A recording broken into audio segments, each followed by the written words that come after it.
Petit update, on est actuellement dans les rues de Melbourne. On a du coup récupéré notre nouveau Airbnb qui est du coup dans le quartier de CBD, donc vraiment dans le centre-ville de Melbourne. Le problème c'est que là actuellement on est enfermé dehors. La porte de notre chambre s'est refermée et l'autre Airbnb nous a pas donné les bonnes clés. Du coup on se retrouve sous une chaleur de fou furieux, il fait 43 degrés aujourd'hui. Et du coup là on est juste bloqué dehors. Du coup on est en train d'errer.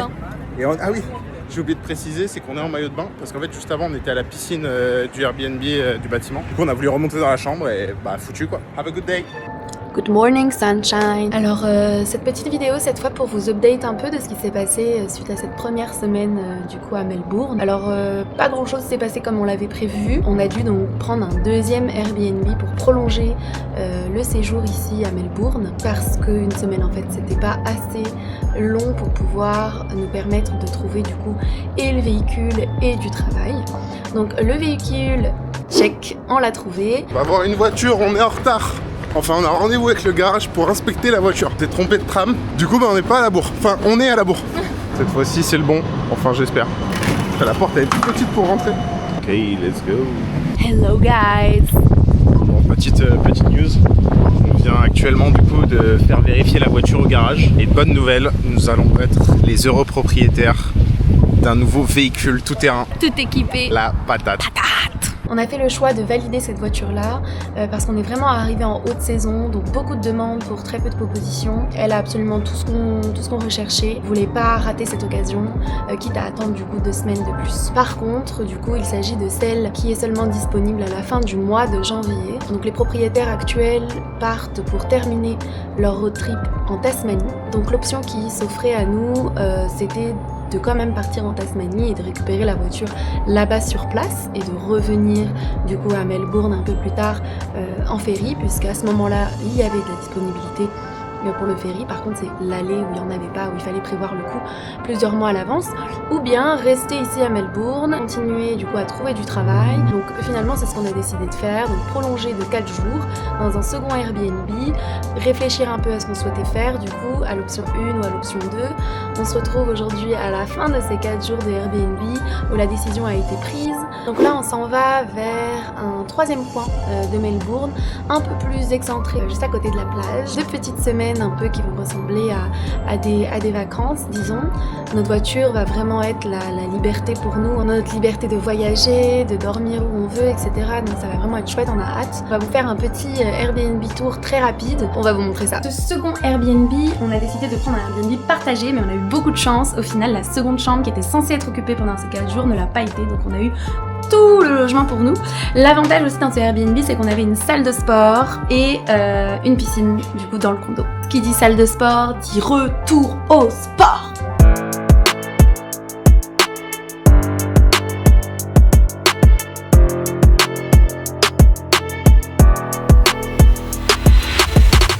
Brilliant.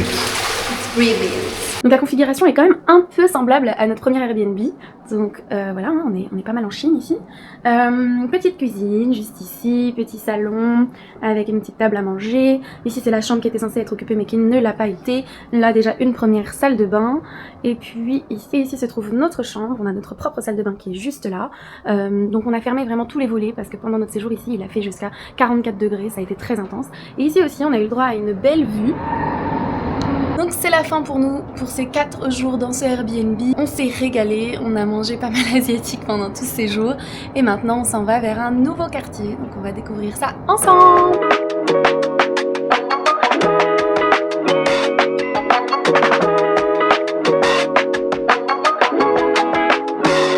Voilà, on arrive à notre du coup nouveau logement qui est cette fois un hôtel au bord de la mer.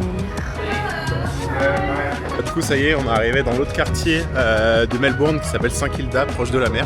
Donc là du coup on est dans un petit parc, on est en train de se balader. On va rester ici pour 5 jours. L'idée ça va être d'essayer de trouver du travail ici. Du coup là je suis allé poser quelques CV etc dans des bars. Notamment un bar où le mec m'a dit ok est-ce que tu as de l'expérience etc en tant que barman, bartender. Je dis bah oui, j'ai été dans le sud de la France pendant quelques mois etc. Il me dit ok, il y a quoi dans le Negroni?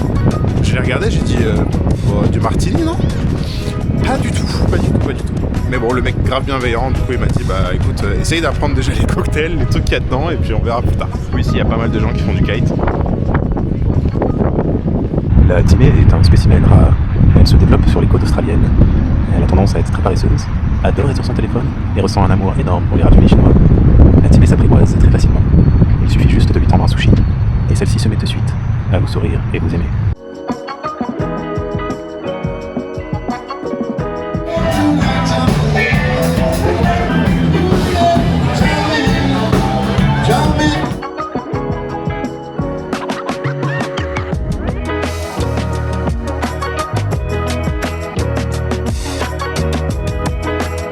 « 28 centimes la glace chez McDo. Et merci McDo Australie. C'est un autre goût. Tu sais, ça régale encore plus quand tu l'as pas payé cher. Moins cher que gratuit. Moins cher que gratuit. Moins cher que gratuit. On est dans la rue principale de Saint-Kilda. C'est carrément stylé. Et sympa, hein? Et c'est sympa. C'est pas comme tout. Je sais pas si c'est la spécialité du coin, mais il y a des espèces de vitrines avec genre plein de gâteaux. C'est un délire. Ouais, c'est typique. Bon, il vient de m'arriver quelque chose de drôle, j'étais en direction des courses et là je passais devant ce café juste là et j'ai dit bah pourquoi pas rentrer et demander s'ils recrutent. Du coup je suis rentré, j'ai demandé et ils m'ont dit bah écoute vas-y, est-ce que tu veux te mettre derrière, tu peux me faire 2 lattés. Je dis bah vas-y let's go. Je me suis mis derrière du coup, le mec m'a dit bah tu fais ça et t'essayes de faire le latte. J'ai essayé et au final il m'a dit bon bah on recherche quand même quelqu'un d'un peu plus expérimenté. Je dis ok. Mais bon, au moins j'ai essayé et j'ai appris à faire du coup 2 lattés derrière un vrai truc de barista quoi. On apprend des choses en Australie. Petit marché local de Saint-Kilda, juste ici. Super mignon. Super sympa. Juste là, je sais pas si on voit vraiment, mais il y a un espèce de perroquet. Il est énorme. Ah ben voilà.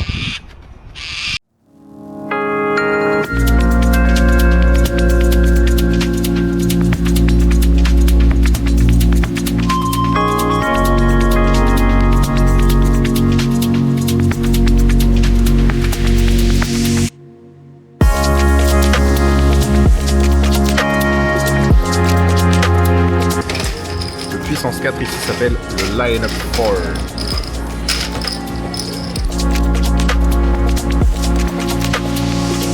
Oh, faut qu'on explique la situation là du coup. Alors du coup on a pris donc, notre deuxième hôtel de 4 jours qui se termine là demain. Et du coup on a essayé de s'inscrire sur plusieurs applications qui permettent en fait de garder des animaux tout en logeant chez du coup les propriétaires. Et on est passé par Trusted House Sitters. Et on a trouvé du coup une maison vraiment sympa dans la banlieue de Melbourne. Ça s'appelle Emerald pour nous occuper de 3 petits chats et un chien à partir du 20. Donc là on va rencontrer les propriétaires ainsi que les animaux. Et on a fait 2 heures de route entre le train, le bus. Et on vient d'arriver et en fait on adore, c'est vraiment fou. On est en pleine nature, ça fait du bien. Surtout quasiment en plein milieu de la route. Oui, bah du coup, ouais, forcément, on est un peu au milieu de nulle part. Donc là, pour nous rendre jusqu'à la maison, effectivement, on marche un peu sur la route là. Les gars, on est au milieu de nulle part, mais on a trouvé la boulangerie de l'année. Elle est incroyable. Vous êtes pas prêts?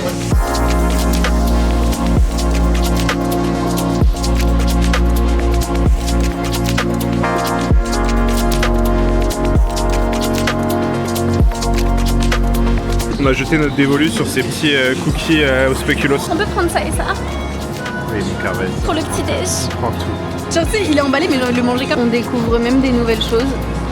Baklava au Nutella. Même en Turquie, on n'a jamais vu ça. Petit update sur la situation. On est actuellement du coup dans un café là avec Timé. On a choisi du coup un lieu à l'est de Saint-Kilda et de Melbourne pour se rapprocher un petit peu du prochain checkpoint qu'on va avoir dans 3 jours. Du coup, qui est une maison dans la nature. Où on va devoir garder du coup des animaux. Juste truc un petit peu relou, c'est que le Airbnb dans lequel on est, c'est littéralement un squat. Timé m'a donné comme critère, trouve-moi le Airbnb le moins cher de la plateforme. Je dis ok, pas de souci. J'ai quand même le droit à quelque chose de plutôt qualitatif, un bon petit matcha strawberry à la vôtre. Du coup, l'endroit où on se trouve actuellement s'appelle Oaklate. Oaklate ou Oakley, je sais pas trop. Les pololos, ils en ont marre de voir tes trous de nez, Théo. Coin. J'aime bien en dessous, je trouve ça bien. Et on a trouvé une petite boulangerie française juste là. Du coup, on va aller faire un petit tour dans le doute pour leur acheter peut-être une petite baguette. Boulangerie française. Allons-nous manger une bonne baguette. 2,70 la baguette.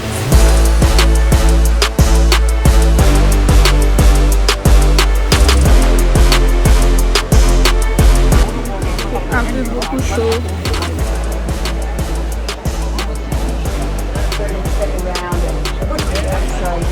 Come on, baby.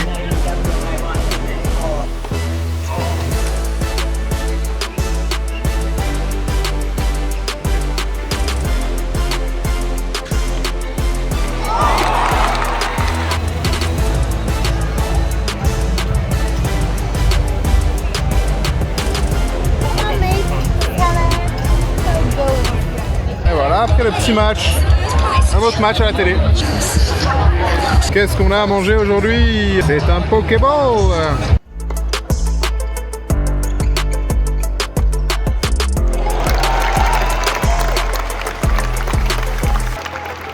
Bon, on vient de sortir de l'Open d'Australie et franchement c'était très stylé. C'était incroyable. Juste, moi j'avais parié du coup sur Danilovic, la nana qui jouait contre Venus Williams, une Serbe contre l'américaine du coup. Sauf que du coup Danilovic était largement favorite parce que beaucoup plus jeune et beaucoup plus de matchs là ces derniers temps. Et en fait, j'ai cash out parce qu'à un moment donné, il y avait 4 jeux à 0 pour Venus Williams. Moi je me suis dit sur le dernier set, moi je me suis dit bon bah c'est mort, je cash out. Non, elle a remonté 6-4 et elle a gagné le match. Voilà. 125 € de perdu. Moi, je suis heureuse et malheureuse à la fois. Heureuse parce que Théo a compris qu'il ne fallait pas trahir sa femme. Une bonne albanaise comme je suis, bien évidemment que j'étais contre ce pari. Bref, en tout cas, on recommande.